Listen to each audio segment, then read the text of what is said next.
Please دوستو میرے channel کو ضرور سبسکرائب کریں اور ساتھ ہی بیل آئیکن کو دبائیں تاکہ مزید آنے والی ویڈیو آپ تک پہنچ سکے۔ بسم اللہ الرحمن الرحیم۔ دوستو آج میں آپ کے سامنے حاضر ہوا ہوں ایک نئی ویڈیو کے ساتھ۔ جہنم کے کل 7 درجے اور ان 7 درجوں میں کن کن کو رکھا جائے گا۔ ایک بار جبریل علیہ السلام نبی کریم صلی اللہ علیہ وآلہ وسلم کے پاس آئے تو محمد صلی اللہ علیہ وآلہ وسلم نے دیکھا کہ جبریل کچھ پریشان ہے۔ آپ نے فرمایا، جبرائیل کیا معاملہ ہے کہ آج میں آپ کو غم زدہ دیکھ رہا ہوں؟ جبریل نے عرض کی، اے محبوب، کل جہاں آج میں اللہ پاک کے حکم سے جہنم کا نظارہ کر کے آیا ہوں، اس کو دیکھنے سے مجھ پہ غم کے آثار نمودار ہوئے ہیں۔ نبی کریم صلی اللہ علیہ وآلہ وسلم نے فرمایا، جبریل مجھے بھی جہنم کے حالات بتاؤ۔ جبریل نے عرض کی، جہنم کے کل 7 درجے ہیں، ان میں جو سب سے نیچے والا درجہ ہے اللہ اس میں منافقوں کو رکھے گا۔ اس سے اوپر والے چھٹے درجے میں اللہ تعالیٰ مشرک لوگوں کو ڈالیں گے۔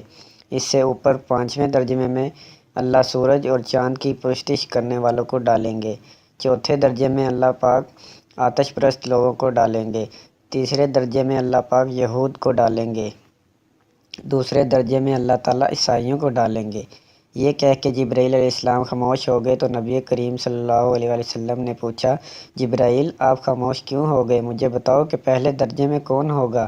جبرائیل علیہ السلام نے عرض کیا، یا اللہ کے رسول، پہلے درجے میں اللہ پاک آپ کے امت کے گناہگاروں کو ڈالیں گے۔ جب نبی کریم صلی اللہ علیہ وآلہ وسلم نے یہ سنا کہ میری امت کو بھی جہنم میں ڈالا جائے گا تو آپ بے حد غمگین ہوئے اور آپ نے اللہ کے حضور دعائیں کرنا شروع کی۔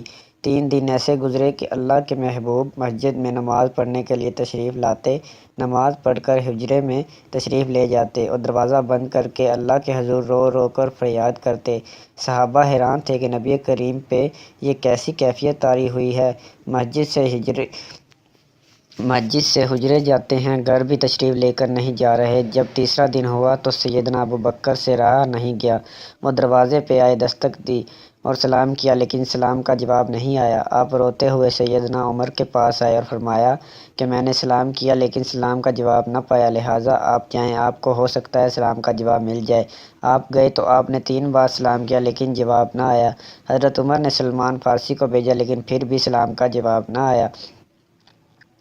حضرت سلمان فارسی نے واقعے کا تذکرہ علی رضی اللہ تعالیٰ عنہ سے کیا۔ انہوں نے سوچا کہ جب اتنے عظیم شخصیات کو سلام کا جواب نہ آیا تو مجھے بھی خود نہیں جانا چاہیے بلکہ مجھے ان کی نور نظر بیٹی فاطمہ اندر بھیجنی چاہیے، لہٰذا آپ نے فاطمہ رضی اللہ تعالیٰ کو سب احوال بتا دیا۔ آپ حجرے کے دروازے پہ آئیں، ابا جان السلام علیکم۔ بیٹی کی آواز سن کر محبوب کائنات اٹھے، دروازہ کھولا اور سلام کیا، ابا جان آپ پر کیا کیفیت ہے کہ 3 دن سے آپ یہاں تشریف فرما ہیں؟ نبی کریم صلی اللہ علیہ وآلہ وسلم نے فرمایا کہ جبریل نے مجھے آگاہ کیا ہے کہ میری امت بھی جہنم میں جائے گی۔ فاطمہ بیٹی، مجھے اپنی امت کے گناہگاروں کا غم کھائے جا رہا ہے اور میں اپنے مالک سے دعائیں کر رہا ہوں کہ اللہ ان کو معاف کر اور جہنم سے بری کر۔ یہ کہہ کر آپ پر پھر سجدے میں چلے گئے اور رونا شروع کیا، یا اللہ میری امت کے گناہگاروں پہ رحم کر، ان کو جہنم سے آزاد کر کے۔ اتنے میں حکم آ گیا، وَلَسَوْفَ يُؤْتِكَ رَبُّكَ فَتَرْضَىٰ، اے میرے محبوب غم نہ کر، میں تم کو اتنا عطا کر دوں گا کہ آپ راضی ہو جاؤ گے۔ آپ خوشی سے کھل اٹھے اور فرمایا، لوگو، اللہ نے مجھ سے وعدہ کر لیا ہے کہ وہ روز قیامت مجھے میری امت کے معاملے میں خوب راضی کریں گے اور میں نے اس وقت تک راضی نہیں ہونا جب تک میرا آخری امتی بھی جنت میں نہ چلا جائے۔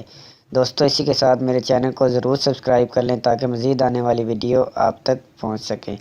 شکریہ۔